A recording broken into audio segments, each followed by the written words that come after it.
Good morning. This is Tasha Witten with the FrontPage firm.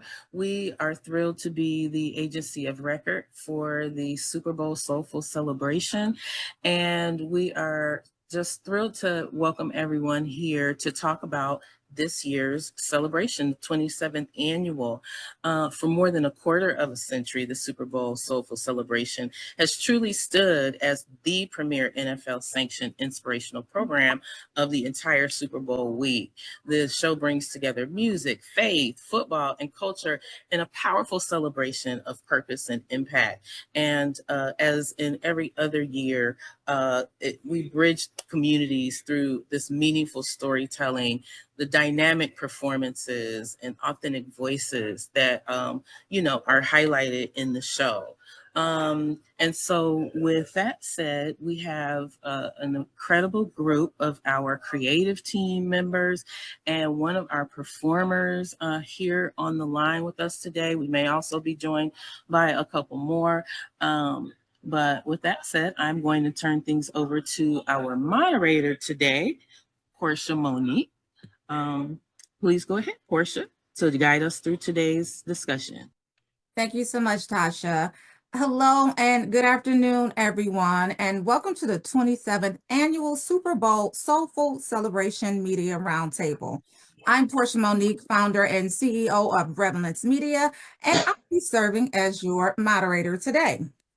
So before we begin, a few quick housekeeping notes. Please keep your mics on mute when you're not speaking. Use the virtual hand feature if you have a question. And we'll also be doing one question per outlet today. I'll simply call your name and outlet when it's your turn, and we can go ahead and begin. But before we begin, I want to introduce our incredible panelists. I'm so honored to be introducing them. First off, you guys all know Melanie Few. She is the founder and executive producer of Super Bowl Soulful Celebration and the only woman and person of color producing an official NFL-sanctioned event. So let's go ahead and give Melanie a round of applause. Thank you. Joining Melanie is executive producer Valerie Thompson. She's the powerhouse behind Super Bowl Soulful Celebration as well, and she's helping drive the vision of storytelling and overall production of this NFL-sanctioned event. Welcome, Valerie. And of course, joining Valerie and Melanie, our joint Grammy-winning musical director, Adam Blackstone. He is shaping the sound and musical experience of this year's celebration. Welcome, Adam. Thank you for having me. Thank you for And then last but certainly not least, we also have chart-topping Christian hip-hop artist Miles Minnick, who is representing a powerful cultural shift where faith and music intersect. Now, welcome to the show, Miles. Blessed to be here. Let's get to it. Absolutely. Let's get to it. So now we're going to move into our media questions. And as a reminder, one question per outlet. Please keep it concise so that we can get to everyone. Name the talent that you would like to address your question to, and I'll call your name and outlet when it's your turn. Now let's start with Chris Gunther. Chris, are you here? I'm looking through the list. How's everybody doing? Great. Hey, well, thank you guys for taking this quick time out. Tasha, thank you so much for all you do for the culture. Definitely a real one in this media space. So my question is going to be to Miles. Miles, you're a hip-hop Christian artist. Right now, the world is in crazy turmoil, filled with a lot of negativity. But how powerful is the message of the gospel, especially right now in 2026? Yeah, the gospel is the antidote for all sickness. It's the antidote for all depression, turmoil. You know what I mean? And so if we are walking around with the medicine or with the cure that people need, I believe it's extremely important for us to be bold about that, be loud about that, because we never know who this message can impact and help when they need it the most. You know what I mean? And so, yeah, our country is going through a lot of division right now. And so with that division, people who are like-minded with this kind of message that we carry, we should be standing in unity and pushing that thing forward to make the change that we need to make. Peace and love, y'all. Thank you so much for your time. Thank you so much, Chris. That was Chris Gunther from The Chris Gunther Show. Next up, we have Nikki Rich. Nikki Rich with The Nikki Rich Show. Nikki, go right ahead. Hi, I'm Nikki Rich of The Nikki Rich Show. My question is for Miss Melanie Few. It's Black History Month. You are making history with this show. I want to say, first off, congratulations. You are a Black woman that's making history. How does it feel to be producing such an extravagant show, to put it on for 27 years? This annual soulful, cultural, and couple faithful and NFL show. I could just say it's a blessing. It almost feel I wasn't blessed to have children in the natural, but it feels like my little baby that got grown. So I'm grateful, but I'm very, very I want to be very, very clear, because when people say, how did you do it? It definitely was not how I did it. It was how God and the people that have surrounded this vision, we've done it together. This is nothing that one person could do alone. And so I'm grateful that God has put just some amazingly talented, gifted, wonderful people in my life who have been an integral part of this journey, and an integral part in how we go forward from here. And those people on this Zoom today. So all I can just say is I'm grateful. I'm grateful that he chose me to give me the vision, but it definitely has not been a solo effort. Thank you so Melanie and Nikki Rich. And Melanie, I want to stay with you for a second, because I want to give you a chance to give us an overview and a welcome for all of the journalists that are here during this roundtable. And then we'll just go in order from you, Melanie, Val, Adam, as well as Miles. Well, first of all, thank you for all of you that, came on this call today. I'm super grateful that you are interested in sharing information to your followers and viewers and readers about Super Bowl Soulful. And I can say that one of the things Tasha and I are always saying is that so many journalists don't get the opportunity to attend Super Bowl or sometimes be a part of the media outlets that get to come to Super Bowl. And so we're grateful that we have the opportunity to share what we're doing with journalists. And I've seen some of those journalists, they started just with us, and now they're officially, journalists that get to be a part of the game and all of that. So I'm just grateful. We're super thankful. And we've always put ourselves out there for additional questions to be asked, resources to share, whatever we can do to help journalists help us. And so thank you so much.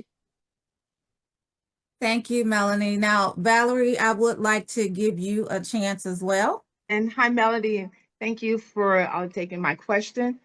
My question is the Soulful Celebration. It has been a staple for the Super Bowl week.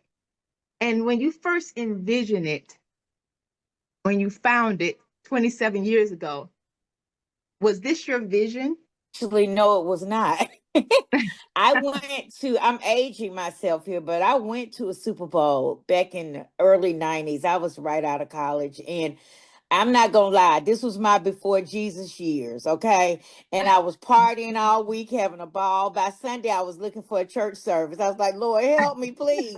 And so, and so I was with a friend who was an assistant vice president at the NFL. She had been flourishing. And so that Sunday, I said, they should have a gospel event, because, we started out as gospel.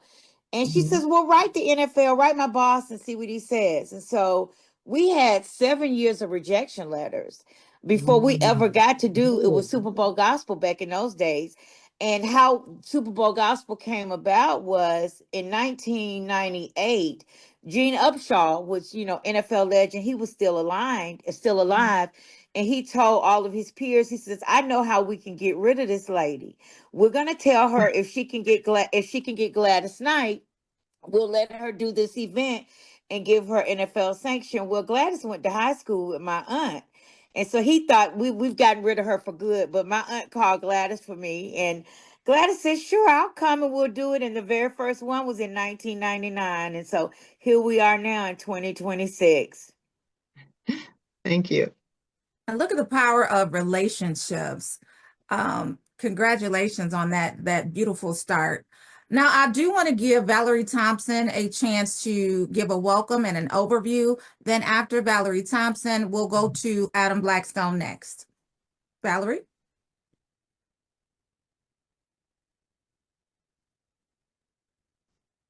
There we are. Hi, good morning. Good morning.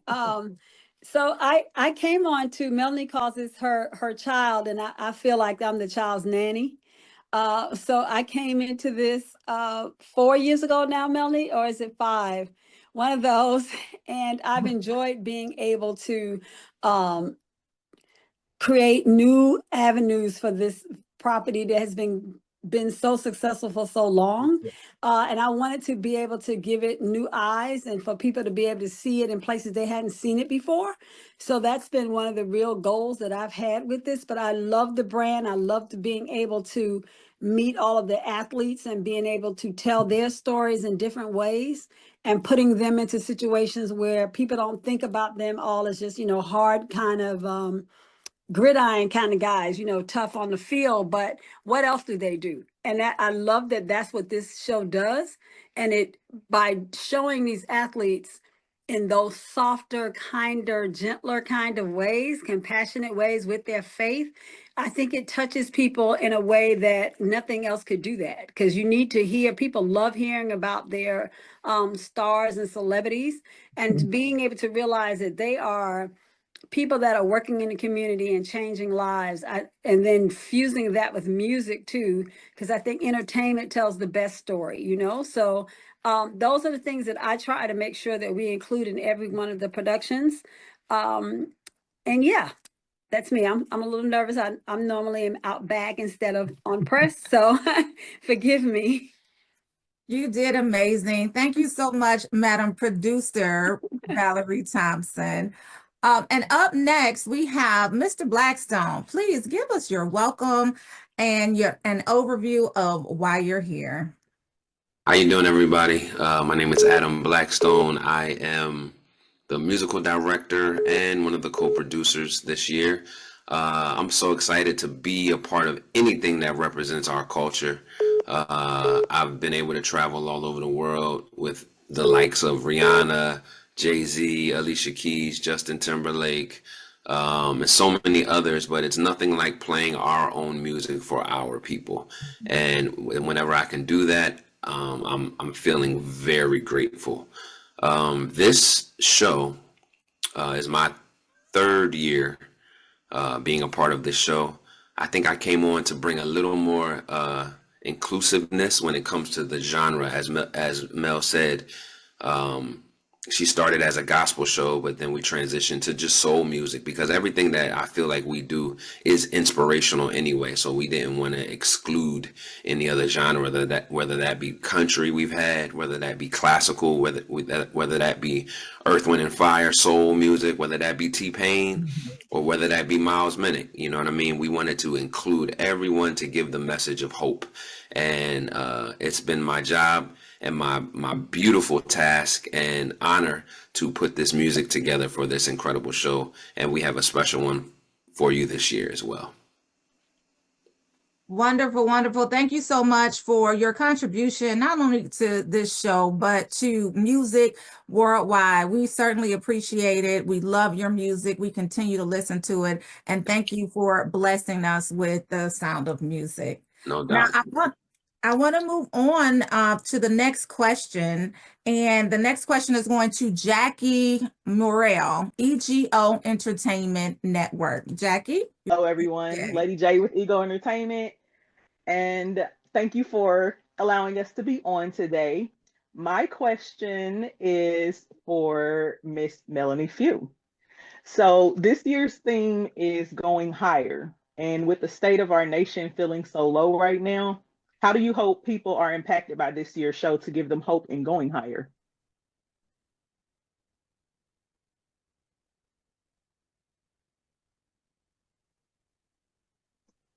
Hey, Mel, you are muted. I'm sorry. Thank you so much. Really, in several ways. One of the reasons I think Val and I were so happy that Adam was able to connect us with Empire, and we had an opportunity for Miles and LaRussell to be a part of the show this year, is because they are the future of this industry, and they bring hope and light in some really, really difficult days. Their message, not to mention, it's a funky vibe. I almost put my hip out yesterday dancing, listening to them. So, but I think that you're right. We're living in some very difficult, challenging times, and so we want to bring hope. We want to bring light into a dark room. We want to bring a feeling of, you know what, I had 1 hour to take my mind off of everything that's going on around me and just vibe and just have a good time and listen to these stories of hope and faith. Because the average football player, you're thinking about, these guys are the people that made the less than 1% of Black men who make it to the NFL. Most of them have really serious stories of hope and faith, where all they were a little boy and all they wanted to do was dream so that their mother could come out for her job, or, pour back into their family. And so, you always see people talking about the negative stories, but it's so many positive stories. I mean, I meet so many guys from the NFL. Number one, they love music. A lot of them want to be performers themselves. But the other thing, I have met so many guys that have told me all I wanted to do was to just make it so that I could show people about the glory of God and the glory of faith. And all I wanted to do was be able to call my mother and say, Mama, come home from your third job or what have you. And so that brings us a lot of hope to be able to tell those stories. Thank you so much, Lady J and Thank you. Melanie. Next up, we have Denise Edwards from KYOK Radio. Denise. Oh, hello. Good morning, everyone. As she said, as Ms. Portia says, I'm Denise from KYOK Radio Station Houston. And my question goes to my guy, Mr. Blackstone, I'm sorry. So we know this event theme is around going higher. How do you translate a theme like going higher into sound and rhythm? I was saying that's a great question, and I think that message of going higher is just about elevation. It's about the message in the music. How I relate that is just about making sure that our lyrics match where we're trying to get to. And so we have incredible, not only with Miles and LaRussell, but we have Jamal Roberts. Those of you who know him as the American Idol last winter, but I know him from Sunday Best. So it's always been a level of inspiration and hope through his music. And I feel like that young man, the sky is the limit. He is genreless. He's not just a gospel singer. He's not just a pop American Idol star. He is going to really, really give hope to young people through his voice. We also have Layla Hathaway. Mel and Val, I hope I'm able to talk about all of this, but I think I am. So You most certainly are. Giving us her daddy's song called A Song for You, which is one of the most soulful, inspirational songs ever created. And that's another thing about going higher. Sometimes people think it's about tempo for music or rhythm for music, but there is a message of hope in a lyric. And no matter what the tempo may be, a hip hop record like Miles and LaRussell or a ballad like Layla Hathaway, it allows us to hear where we all want to be and strive to be. So that's what I think about when I think about going higher, just making sure the message aligns with the music. Well, you're doing just that. Thank you so much, Adam. You're welcome. Thank you, Denise and Adam. So let's keep the energy moving. Next up, we have Malik Davis with That Grape Juice. Hello, my question is for Adam. So the Grammys was last week. That went great. And you produce different shows for different things. So how is it like to produce for a bigger group like the Super Bowl choir than like to produce for like a single artist? Or can you talk a little bit about that? Sure. I'm only bringing it up because you did, but I did the Grammys last week with this D'Angelo and tribute with Lauryn Hill. That was a big group. So They said it was the Black Avengers. it was definitely Black superheroes unite. You know what I'm saying? I think Chadwick / Black Panther would have been very proud of us. So I was excited to be Black up there. I was excited to be a part of one of the blackest moments that was impactful for all races and all genres. And so I just, to be completely honest, I carried that same moniker over here to Super Bowl Soulful. Producing with a single voice like Layla Hathaway by herself, just carrying this song like her father, Donny Hathaway. It's so powerful. But then I do a larger group like the NFL Players Choir, who, as y'all may know, were like semifinalists on America's Got Talent. So they're used to this big production and all of that. And we just want to make sure that we impact the people with the message and the song. They're supporting Jamal Roberts. So it ends up being this super band again, you know what I mean? Almost Avengers type of vibe. And it's fun. I gotta be honest, working with multiple people allows all of our creativity to flow in a different way. And knowing that we're on the same team, the more people that you add there, it just becomes like a superpower, like you said in your words. So it's been really great to have a team of creatives that are on the same page. We want to glorify God. We want to give the message of hope. We want to do it through this platform that the NFL has given us and that Melanie has given us to have this show on for another 27 years. So I'm excited for you guys to see what it's like for the small, intimate performances and the massive ones as well. Most definitely. Thank you for that. Thank you, Malik. Next up, we have Cedric Bailey, Rejoice Radio Network. Thank you. And my question is going to go to, of course, Melanie. Congratulations on many years. I remember being there with you in Dallas and working with Willie Mae and Tasha and everybody. But, now we get a chance to watch this with our families on Saturday night. We get a chance to see the untold story of Randy Moss. We know what he's dealing with. We also got a chance to see Cam Newton that's going to be there and being recognized too. And then the other young man that's going to be recognized, Jameis Winston. You said Gladys Knight. Look what you got right now. Your feedback on that. Oh, thank you so much, Cedric. It's so good to see you. You're right. One of the things I think that we have really specialized in doing is trying to put together amazing, never seen before moments to tell the real stories of what players go through, but also back it up with musical testimonies. And so I'm super excited. I've watched Jameis for years, and Jameis he's come to the show numerous times, and he brings God's spirit of love, laughter when he walks into a room. So we're thrilled to have him, be a part and honor him this year. And we started 3 years ago honoring the top, what we consider to be one of the top HBCU players that's in the NFL. The young man we're honoring this year has been in the NFL almost 10 years now. And so, to stay in the league that long is a huge testament, because the average football player is in the NFL 3 years. This young man is going on 11, I think, actually. And so we're just super excited. Like Adam mentioned, all the talent. And it's just, we're looking to just take people's mind off of what's going on in the world and just vibe out and be just full of light, because these testimonies are testimonies that speak to the common man and say, if he did it, I can too. All right. Thank you so much. I'm glad you got South Carolina State in the house. God bless everyone. Oh, thank you. Thank you both. That was Cedric Bailey with Rejoice Radio. And now I want to pause to ask Miles Minnick a question. As Super Bowl Soulful Celebration is founded and executive produced by Melanie, of course, paying homage to her.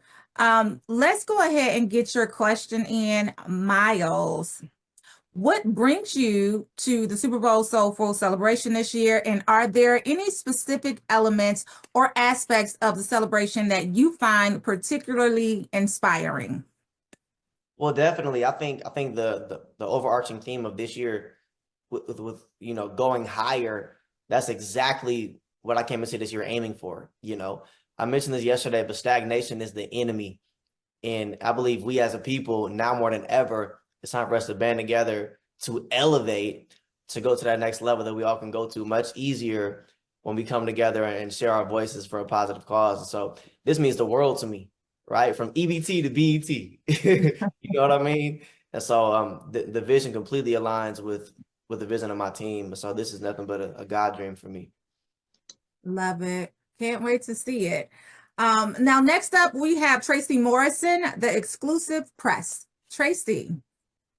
Okay, I can gear the question to Melody.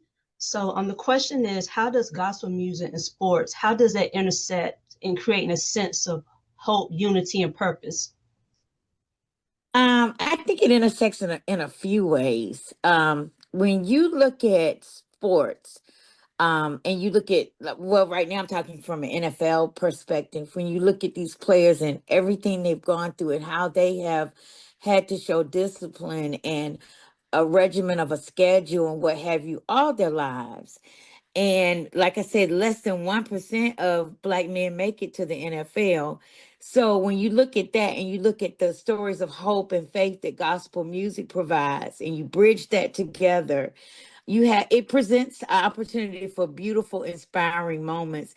I think one of the things I think about most, and I forget the player's name, we had a player one year, years ago in Detroit. Unfortunately, his father had committed suicide. And so we called and prayed for him. And he said, well, I won't make the show. But I wanted you all to know what happened. And something in his spirit told him to come on anyway. He did not know Yolanda Adams was going to be singing "The Battle Is Not Yours, It's the Lord's." And she dedicated that song to him. And when I tell you, it was such a move of God in that place.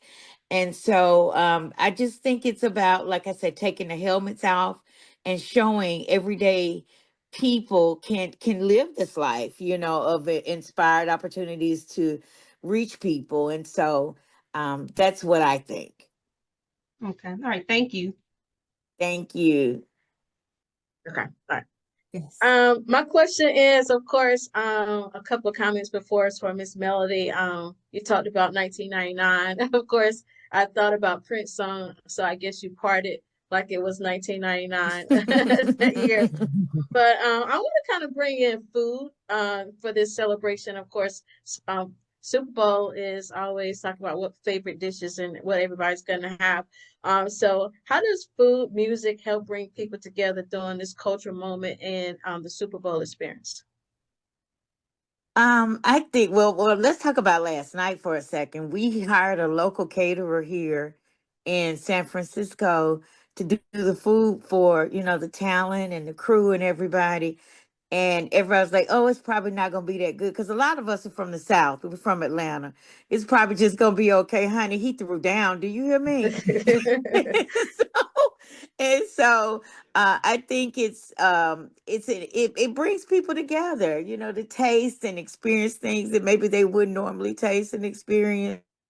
And now we know people from the Bay Miles. We know from the guy last night. Now we know y'all can throw down too. Yes, So ma'am. y'all had singing, food, and all that going on, huh? Getting ready. We did. I mean, he threw down, honey. A couple of the football players, was like, "Why is this? This is better than my mama's peach cobbler." Okay. So.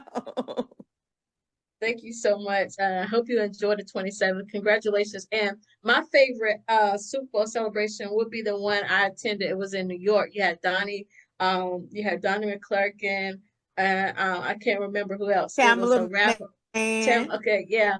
And my Dougie favorite was Fresh. Yeah, Dougie Fresh was the end when he came out. So that's been my favorite all-time one. So that I attended. So I just want to share that. Thank you so much, Partis. Gotcha. Go on, girl. Next up, we have Valerie Mcconnell, VAL TV Network. The director of the gospel choir. Yes, hey, this is Adam. I'm here. Okay, Adam. All right, great. What does performing at the Super Bowl Soulful Celebration means to our Black culture and faith. Tell us exactly, what do you envision? What does it mean for our culture? Well, I think that, let's just be honest. The NFL is this big billion-dollar brand. So anything that we are able to be associated with as a culture, as a people, as a community that uplifts, that allows us to be uplifted is a great thing. There is so much going on in the world right now, turmoil, and so much going on in our personal lives. And sometimes you just need a good word of encouragement. I'm thankful that the NFL allows this platform that Mel has created. And so it means a lot to turn on television always and listen to inspirational words through music. Those who know me on this call in the press know I'm a super advocate for gospel. I've played gospel on the Oscars, the Tony Awards, the Grammys, just because you never know what somebody's going through. Sometimes I'm even encouraging myself. And so it means a lot to just be on television, co-signed by the National Football League to do an uplifting program. So I hope we all support one another. I hope our culture shows up and shows out with these numbers and these ratings to continue to keep this incredible event going. Thank you, Adam. Thank you so much, Valerie. Next up, we have Jeff Williams with 12 Media. Jeff. What's going on, everybody? My question is to Miles Minnick. When you're on a major stage such as Super Bowl Soulful, what is going through your mind spiritually before you perform?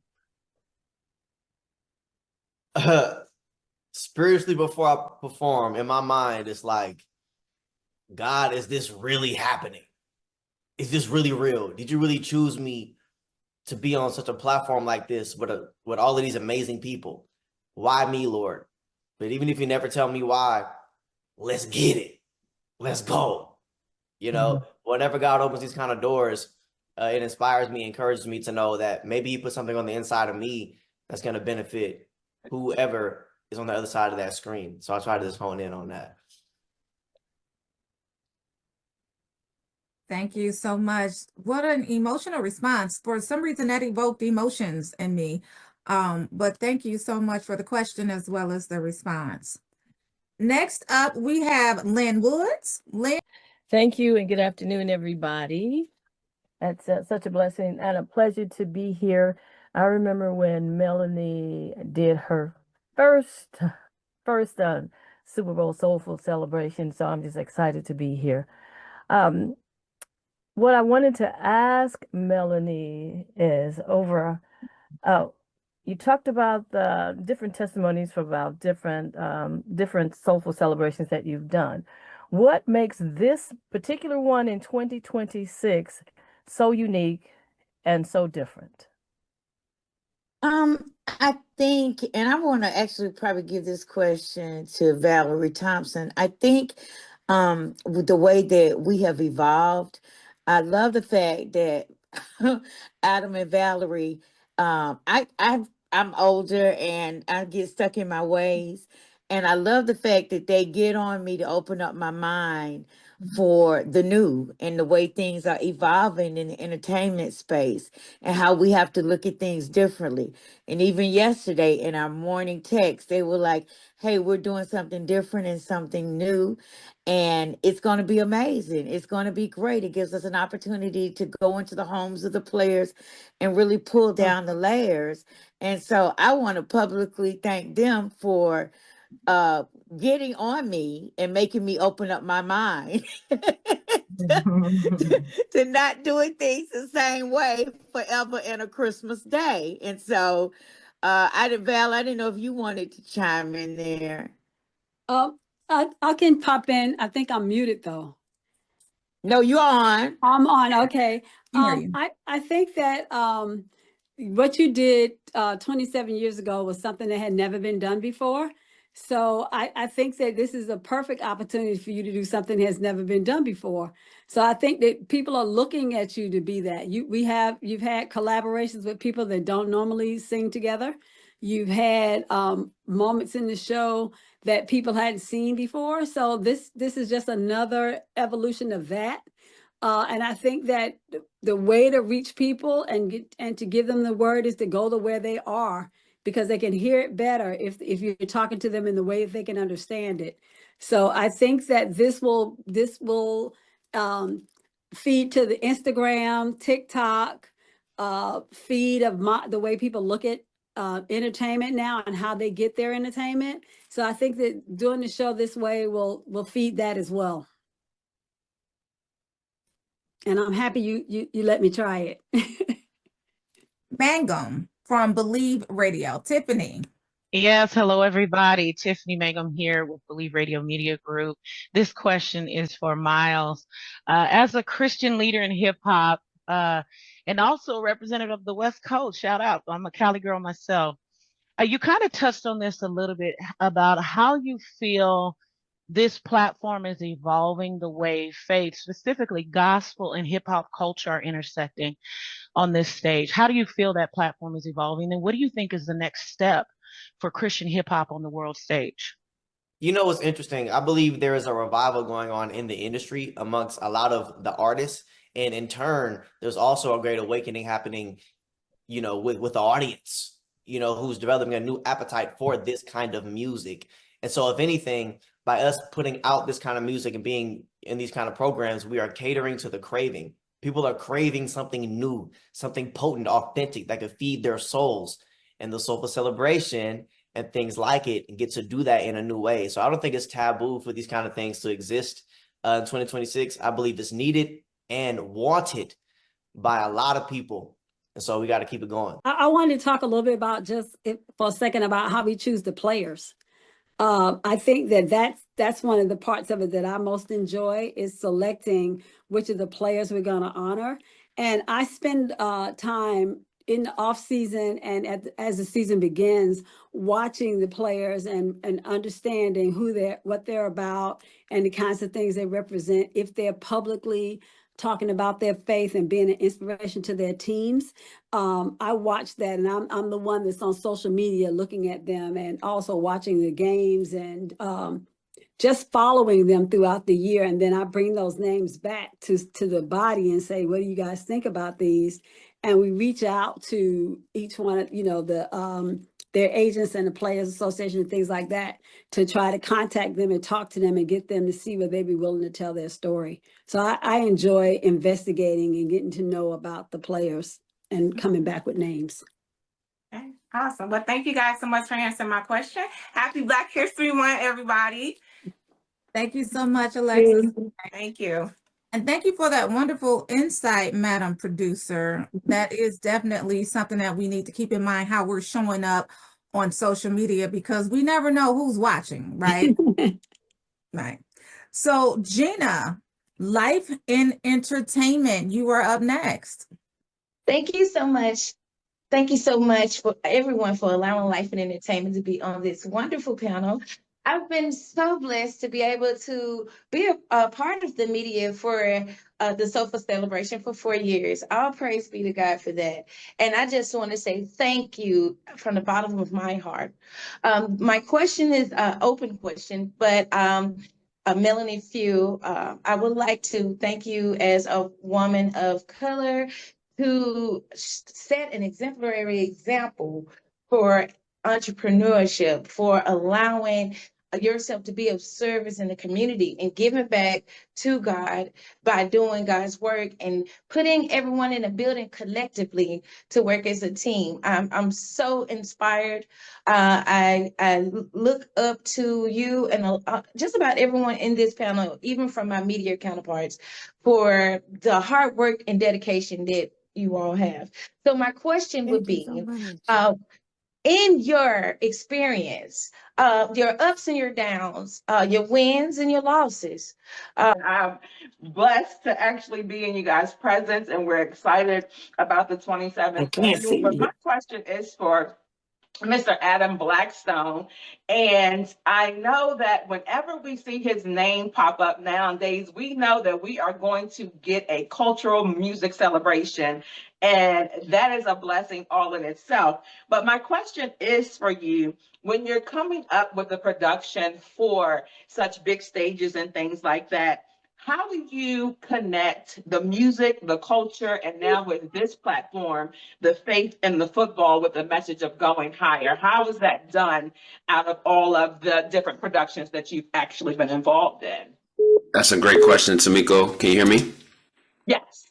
I think what allows me to do it fairly easily is how we have our creative calls and who we think is deemed the most appropriate for these shows. I happen to be also signed to Empire.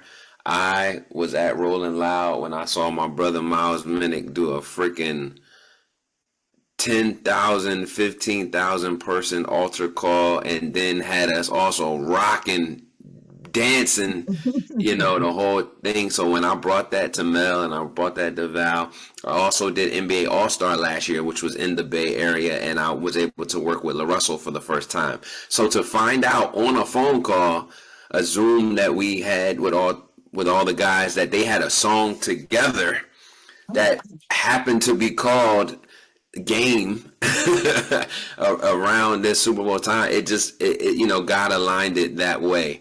So for me, again, I know Jamal Roberts from Sunday Best. He has ascended so high in this American Idol space.